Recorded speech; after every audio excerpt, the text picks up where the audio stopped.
Hey, happy Halloween! I'm Alex Farnham and this is Animalist News. So for this special episode of Animalist News, I want to talk to you guys about safety, but not for you, for your dog. Now, don't get me wrong, I want you guys to be safe on Halloween, but did you know that every year tons of dogs have to go to the emergency room because they've consumed chocolate? To find out more about why chocolate is so harmful to dogs and how we can help prevent them from eating it around this time of year, we went and visited the San Francisco VCA to speak with Dr. Alice Bugman.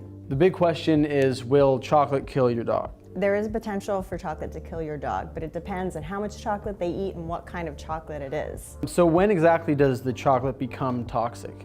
So it really depends on the type of chocolate that the dog has ingested. Things like white chocolate have very, very small trace amounts of theobromine, which is the toxic ingredient.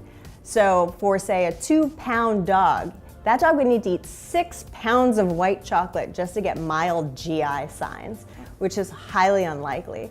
But chocolates such as dark chocolate or cocoa powder have a much higher content of theobromine. So tell me a little bit about theobromine. Sure. Theobromine is a methylxanthine alkaloid. It's actually found in cocoa beans, kola nuts, which is used to make things like soda, and also tea leaves. So is it true that dogs can't eliminate theobromine from their bloodstream? Actually, no, they can. Theobromine is readily absorbed in the GI tract, and it's actually metabolized by the liver, where it is, partially eliminated. The thing with theobromine is it's eliminated much more slowly in dogs than it is in humans. So we may not have known that our dog's eaten chocolate. What type of sign should we watch out for? So first you'd probably want to see if maybe there are any chocolate wrappers around or maybe a chocolate cake out. That sometimes is a good indication. In terms of clinical symptoms, in low doses, they'll usually have GI signs like vomiting or diarrhea. Slightly higher doses, they'll be very hyperexcitable and usually their heartbeat will go up really high, so it'll start racing.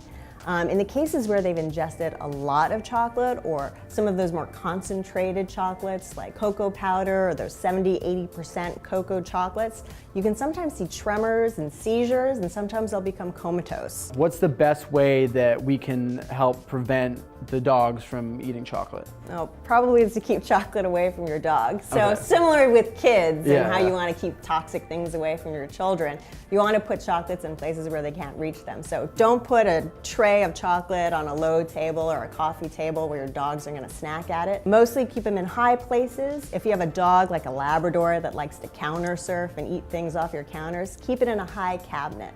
If your dog does happen to ingest some chocolate, I would highly recommend calling a veterinarian. Don't start treating it home by inducing vomiting at home. That can lead to serious complications like aspiration pneumonia. This Halloween, make sure there's no chocolate around those dogs. Wow, so now you guys know how serious it can be when dogs get a hold of that sweet, sweet cocoa candy. Thank you so much, Dr. Bugman and the SFVCA for those helpful tips. All right, guys, well, that's it for our Halloween episode. Happy Halloween, and don't forget to check out these episodes over here and subscribe if you want. Okay, I'll see you hairy mammals tomorrow. Have a holly jolly Christmas, and it's not Christmas at all.